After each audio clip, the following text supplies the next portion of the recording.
Welcome back to Blackberry Glen. Welcome back to the channel. And today, by the title of today's video, making lemonade out of lemons, let me share with you some things we've learned and a mistake that was made that we came to a conclusion and a solution, and maybe even a blessing in disguise. But let me share with you. So if you've been watching our videos in the past and you go look at one of the older videos, in fact, I'll put it linked to it right here. There'll be a link to the video. About a year ago, or maybe less, we had talked about when building the home here, that we wanted it rotated, that we literally changed the position. And probably about a year ago when they were first clearing all the trees that you see behind me where the house is at, I had seen like, oh wow, the house needs to be rotated. And my reason for doing so is because the back of the house, when you were looking out of it, you saw the driveway behind me. And the idea was we didn't want to be necessarily in the backyard looking at the driveway or seeing the driveway. We wanted to look off in the direction over that way. So we went back to the architect and they rotated the house on the site plan. Which is what made us a lot of sense to do that. And then so then they started building the home, or not building it, but staking it out. And there was a video that we did of that time where there was some stakes out here, and we sightlined it, and everything looked exactly as I thought it should be. And so we started building. And actually, no, I take that back. Before we started building, they put the stakes in, and we made the decision again to rotate the house even further.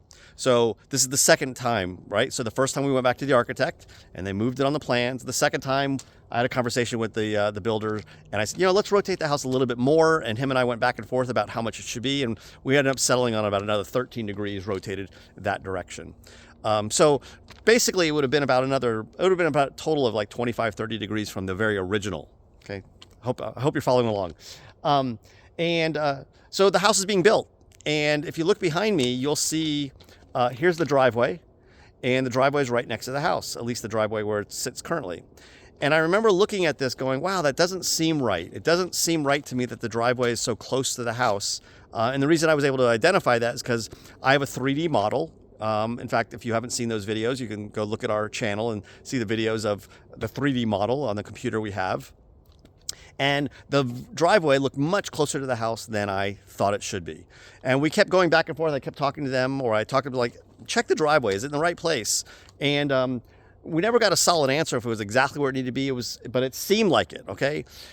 So I came out here, and the moral of the story is, if something doesn't seem right, keep looking at it. Because to me, I was like, something's not right. And what really did it for me, I was out here about a week or so ago, and you see this tree right here behind me. And about a year and a half ago, when we had the survey of our property originally done, we had to mark all many of the trees as well. So we had landmarks on the survey, not just of where the house is going to go, but literally specific trees. And so I was able to look at this tree right here, and I said, this tree, compared to the driveway, is right where it belongs. And it dawned on me like, well, the driveway is actually in the right spot. And I said, well, maybe the house is wrong. And then I go ahead and look, and lo and behold, I discovered the house was actually not put where it's supposed to be. Now, not only location-wise, but rotation-wise. And so here's the lesson. Here's what happened. And this goes to show you how important it is you double-check things, and you yourself are checking on things. Don't just assume everything is going as well. I can imagine that if I had not been here, and I've seen stories of people having a home built where they're not near it and they don't get to visit the property regularly, and they arrive and lo and behold, things weren't done right. In fact, a story was shared with me by my builder after this was all kind of talked about. She shared with me that she knows a builder who actually built the home on a wrong lot, literally the wrong lot. And when the people arrived, they're like, you built on the wrong lot. And anyway, long story short, they had to settle for that, do a settlement for that. But long story short here is what I come to learn was, when I discussed it with our builder about rotating the lot, we said, all right, another 13 degrees. Now, normally what should have happened is we go back to the architect and they change the site, the site plan, and update the actual documents. That's not what happened. Instead, the builder talked to the surveyor and asked the surveyor, hey, can you look at the survey and just rotate the house 13 degrees yourself? And the surveyor came back saying yes. They said, okay, let's do that. And they did. They rotated it 13 degrees. Well, it turns out they rotated it 13 degrees the wrong direction. That's what the mistake was. Is instead of it being 13 degrees, it was supposed to be, quote unquote, negative 13 degrees. We wanted to rotate it counterclockwise. and it got rotated clockwise. And that's no fault of the surveyor, because he was told rotate it 13 degrees. And in surveyor language, that was what he did, versus he should have been told negative 13 degrees. So we identified a few mistakes that happened. One is we didn't go back to the architect and have it changed. Number two is when it was communicated to the surveyor, it was communicated just as 13-degree rotation. They never gave him any drawings to look at, and the surveyor did that. That was mistake number two. Mistake number three is probably that when the surveyor said they could do it, the builder confided to me saying, normally I would have told you to go back to the architect and change this, and I didn't do that. And so that was a mistake. So, and then the last mistake is probably after everything got staked, nobody double checked to make sure that the stakes were put in the right place relative to the changes. So with that being said, this far along, you could see the house is, where it's at, and we're fine with it. Let me tell you, the end conclusion is, I think it's probably a blessing in disguise, because the issue we had wasn't necessarily the way the house was facing. And it turns out it's facing almost due south, which is great. We wanted a southern exposure in the backyard. But the issue was we didn't want the driveway so close to the home. So the conclusion is, what we're doing is, if I walk down the driveway here, I'll turn the camera around. I'm heading back towards the front of the property. We're going to basically move the driveway, and you'll see a red ribbon. I'll point to it in a moment. And we'll accomplish the same goal. So fortunately, this is all going to work out just fine. But you'll see on the tree over here, I'll zoom in on that. There you go. You see that red ribbon. We're going to basically turn left or right, the way we're looking at it, and go up the hill through the trees, through the driveway, and it'll go all the way up the hill and then hang a right and dump us out on the front of the house. And I say it's a blessing in this, as beautiful as the home and the property, the way we did the driveway, another reason I didn't want so close is I didn't really kind of want to approach the home. You can see as I'm walking up the driveway, approaching it from the back corner, which isn't the best way to approach a home, right? Even though we're coming from that direction, approaching the home that way is not my favorite. So we're going to be approaching the home now. We're going to be going up through the hills and around the corner, and it'll actually dump out past the hill right in the front of the house.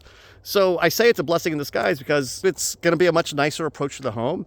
The builders have agreed to cover the cost of moving the driveway, as I guess you would say, being this was their mistake. And they've been great. They've been awesome. I just want to know that, one of the takeaway messages is, again, why it's so important to do due diligence to find a good builder. And that's because if things do go wrong and mistakes happen, and they're bound to happen, they are bound to happen, you're working with someone who will make things right. And I have to give a big shout out to our builder, which I will do eventually once the whole project's done. But I have to give a big shout out to them because they've handled it very professionally. Even though it was a mistake, they came very professionally and said, yes, it was our mistake, and what can we do to resolve it? And, one option was tear the whole house down and start over, which we didn't want to do. At the end of the day, we're not, it wasn't such a big mistake that was the case. But no, we're not turning the house down. So we're turning the lemons into lemonade. And I think, let me just show you as I walk up the property where the driveway will be coming out. And you see, obviously we've made a lot of progress on the property. So this would have been the approach, right? This would have been the driveway coming up, and you're kind of coming up the side of the home. But instead, we'll be coming up way, probably a good 30 feet, 40 feet that direction, up the hill. You can see another red ribbon in the trees, I think, right there. That kind of marks where the driveway will go. And it's going to come up all the way around behind these trees, and basically where these wooden roof trusses have just been laid down. The driveway will enter here at the front of the home. So real good. It's all working out. And I will say that, of course, when I first discovered this, I almost had a panic attack because we're so far into it. I'm like, how could a mistake like this happen? Long story short, we figured it all out. We got it resolved. And the takeaway message is, if you're in the process of building or you're going to build, check things. Don't just trust, it's trust but verify. I'll give you another example. Let me show you another mistake that's being fixed. And we just talked about it this week, and it's being corrected. So as I walk around to the property here is the upper garage. And everything looks the way it should be, right? Well, if you look, right, where's my finger? There we go. Right there is the floor of the house where the wood truss is there.